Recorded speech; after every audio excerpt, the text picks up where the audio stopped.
So ayan, isa na naman problema ng Samsung Galaxy A54 5G. So ito yung pinaka brand niya. So kung bago pa lang, again, dito pala sa channel natin, sana wag na wag yung kakalimutan mag-like at mag-subscribe dito. So tuloy natin. So yung nangyari sa kanya is pag charge natin ng ganito, so matagal siyang maglabas, tapos meron siyang indication na parang warning. So ayan, naka-indicate siya pero hindi siya nagtumutuloy nag-charge, dapat umiikot yan eh. So tapos maya maya ang nangyayari dyan, yun, naglalabas nga yung kanyang warning na parang nagsasabi na hindi gumagana yung ating charger. So ito yung kagandahan ng mga ganitong klase ng Samsung. So ito yung indication na lumabas sa kanya. So yan. Tapos hindi mo na yan siya ma-open, dahil nga siyempre sobrang lobat na talaga niya. So ito yung pinakamadaling buksan na klase ng cellphone pag mag-check kayo. So dito ituturo ko sa inyo kung paano siya bubuksan. So ito is nasa gilid lang, hindi kagaya ito ng ibang cellphone na nasa gilid mismo. Ito nasa likod pala. So ayan siya. Pag maangat mo lang yung pinaka cover dito sa likod nito, mabubuksan mo na siya kaagad. So pwede mo ma-access agad yung charging dito, pati yung mga mainboard niya. Doon sa iba kasi mahirap pa eh, sisikpatin pati yung tabi. So ito is pinaka easy na. Yan lang oh, tatanggalin mo lang yan ng ganun. So ito na yung charging ano niya, dock niya.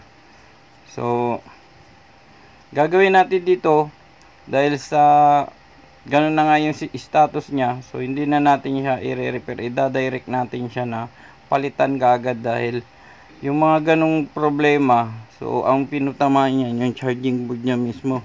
So yun na yung papalitan natin dito. So gamit lang kayo ng mga pantanggal dyan. So Phillips screw to na pinakamaliit. Yan, babaklasin nyo lang yung mga screw dito sa baba. So tanggalin muna natin lahat yan.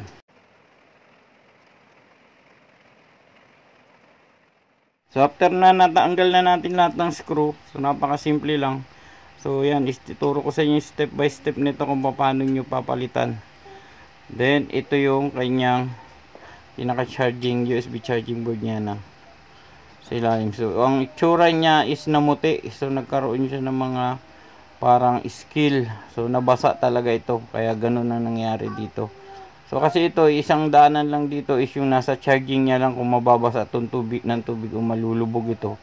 Yan lang yung pinaka ano dyan. Saka medyo makagandahan nito, waterproof na siya. So yung nagiging problema lang talaga dumadaan dito sa charging connection niya. Yan yung pinaka weak spot nito, yung pwedeng mag-leak yung pumasok yung tubig sa loob. So may isa siyang screw dito sa pinaka gitna. So itabi nyo lang yan, nag-iisa lang yan. Then angatin natin lahat yung mga terminal na naka-connect dito sa board na to. So ayan yung mga terminal na to. Yan. And then dito sa papasok sa kanyang LCD and mainboard nung ano natin. Ito yon. Ayan yung sa mainboard nito. Ito naman yung nasa LCD. So yung ilalim niyan is nakadikit lang. Itong pinakababa na to. So hindi yan nakakunik dito sa charging board na to. Nakadikit lang yan siya. So ang gagawin nyo dyan, aangatin nyo lang yan. So yan, angatin lang natin dito. So nakadikit lang siya ng ano eh. So dahan-dahan lang, baka mamaya matamaan nyo yung pinaka-terminal. So yan. So mayroon pa siyang plate dyan na parang steel plate na maliit. So mamaya tatanggalin din natin yon. So yan, angatin nyo lang ng ganun. So ito na siya. Yan na yung pinaka yung luma natin na tinanggal. So meron tayo nitong bagong ipapalit. So ito yung na order natin. So mura lang naman yung halaga ng ganitong klase ng mga charging ano, kaysa naman sa ipapagawa nyo yan. So mas mamahalang kayo kung bibili kayo, mas mura lang. So napakadali lang naman din yan ikabit. So kung paano mo siya tinanggal kanina, so ito pwede natin tanggalin nga pala tong sensor na to, kasi ito naiipit pag ibinabalik natin eh. So nagiging parang mahihirapan tayo, pero pag wala yun, so saglit lang yan. Yan, ibabalik lang natin pa ilalim. So tulak na natin dito. Yan, yung paano natin tinanggal kanina, ganun lang siya kasimple, ibalik. So napaka easy lang. So wala tayong ibang gagalawin na dyan. Kung paano lang natin siya tinanggal kanina, so easy lang din natin yan siyang maibabalik. So ngayon ito na siya.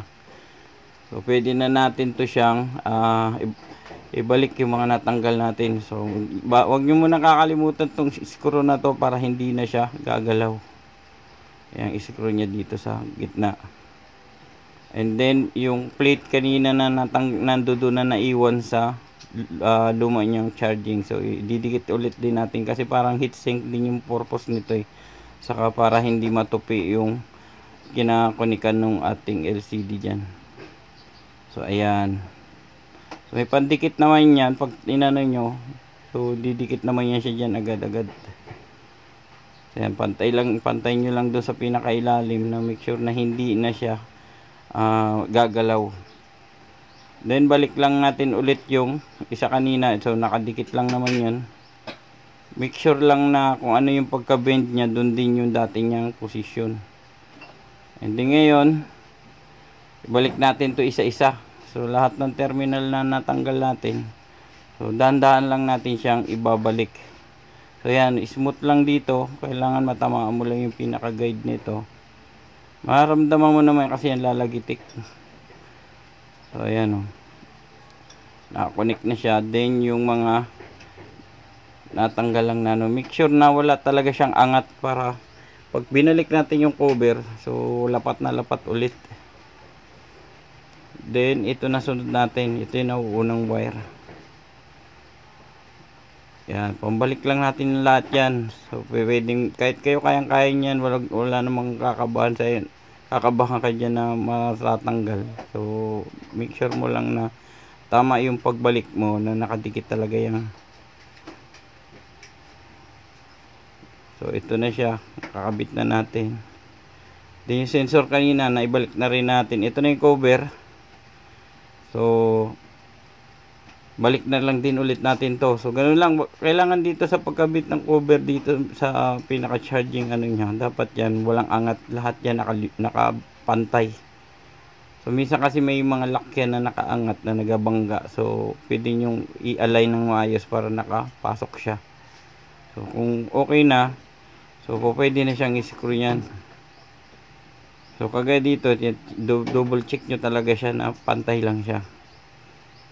So ayan, titingnan natin kasi parang may umaangat siya. So check nyo doon sa ilalim. Kasi minsan nga, sabi ko nga, yung mga lock lang yung parang humaharang dyan eh. So ngayon yan, medyo okay na siya. So babalik ko lang muna. So ayun, after na ibalik yun ha, so ganoon lang kabilis yung pagkakabit. So yan na ulit siya. So hintayin natin yan. Yan kusa yung mabubuhay kung okay na yung nagawa natin. So ayan o. So mayroon na tayong 2% kaagad. So mabilis kasi yung charging ng mga ganito eh. So babalikan natin yan siya maya maya pag na full charge na. So after is 1 hour, ito na yung nangyari. So yan na, na full charge na siya. So nakita niyo yung indication na tayo dyan ng 100% na naka-charge na yung ating cellphone. So pwede na natin tanggalin nito yung charger nya. So waiting na lang natin na ma-open yung display. Total naman ang charging lang naman yung problema natin dito. So wala naman tayong ibang makikita dyan. So kung may mga tanong pala kayo dyan o mga gusto kayong itanong sa mga ganito, pwede naman kayo mag-message. So pwede natin, sagutin natin yan sa abot ng ating makakaya.